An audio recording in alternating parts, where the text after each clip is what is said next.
If a man knows more than others, he becomes lonely. A Meta-Gallup survey suggests nearly a quarter, 24% of adults, experience loneliness frequently.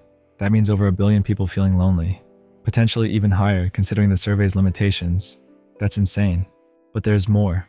A 2024 American Psychiatric Association poll reveals that 30% of American adults report feeling lonely at least weekly in the past year, with 10% experiencing it daily. Why is that? Why do people get lonely? And most importantly, what can we do about it? Psychologist and psychiatrist and founder of analytic psychology, Carl Jung, knew a thing or two about loneliness. In his autobiography, Memories, Dreams, and Reflections, Carl Jung wrote, "Knowledge of processes in the background early shaped my relationship to the world. Basically, that relationship was the same in my childhood as it is to this day.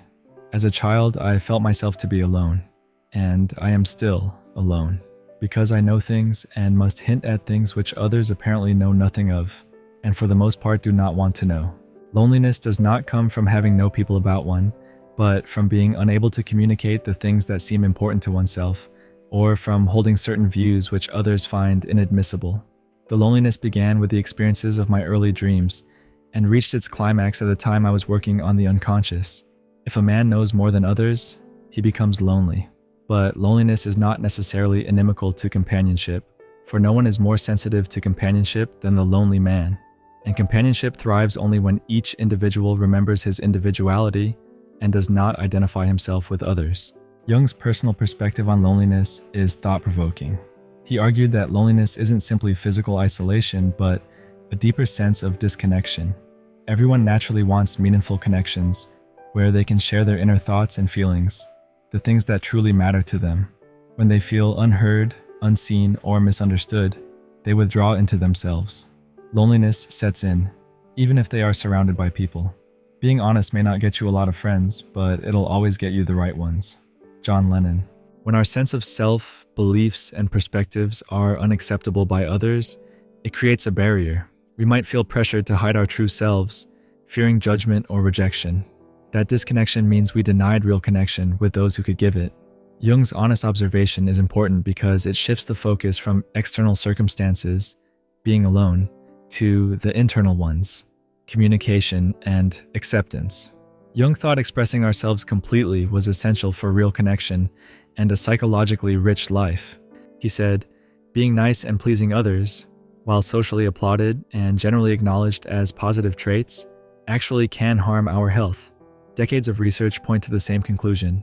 Pushing down our anger, prioritizing duty and the needs of others before our own, and trying not to disappoint others are leading causes of chronic illness. Ignoring or suppressing how we feel and what we need, whether done consciously or unconsciously, revs up our stress response, pushing our body toward inflammation at the cost of our immune system. Even if our views, perspectives, and how we feel are unconventional, Jung thought it was essential to have a safe space to express them. Suppressing them can create a sense of isolation. Jung wrote about how his loneliness started in early childhood in his autobiography. This unchildlike behavior was connected on the one hand with an intense sensitivity and vulnerability. On the other hand, and this especially, with the loneliness of my early youth. I played alone and in my own way. Naturally, I could not talk with anyone about these things. I knew of no one to whom I might have communicated them except possibly my mother. She seemed to think along somewhat similar lines as myself, but I soon noticed that in conversation she was not adequate for me. Her attitude toward me was above all one of admiration, and that was not good for me, and so I remained alone with my thoughts. On the whole, I liked that best. I played alone, daydreamed, or strolled in the woods alone, and had a secret world of my own. Jung struggled, but recovered later in life. He remembered his individuality. He chose a different path. He said, companionship thrives only when each individual remembers his individuality and does not identify himself with others. Ignoring your feelings and needs, even unconsciously, triggers a stress response. Stress hormones surge, inflammation spikes, and your immune system weakens. It's a war within, and you're losing. But you can do something about it. You can awaken your whole self. Among psychologists, there is a wide-ranging consensus about what our core needs consist of. These have been variously listed as belonging, relatedness, or connectedness, autonomy, a sense of control in one's life, mastery or competence, genuine self-esteem, not dependent on achievement, attainment, acquisition, or evaluation by others.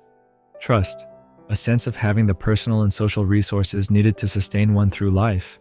Purpose, meaning, transcendence, knowing oneself as part of something larger than isolated, self-centered concerns, whether that something is overtly spiritual or simply universal, humanistic, or, given our evolutionary origins, nature.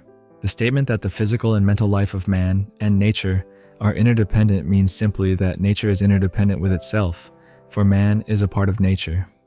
None of this tells you anything you don't already know or intuitively understand.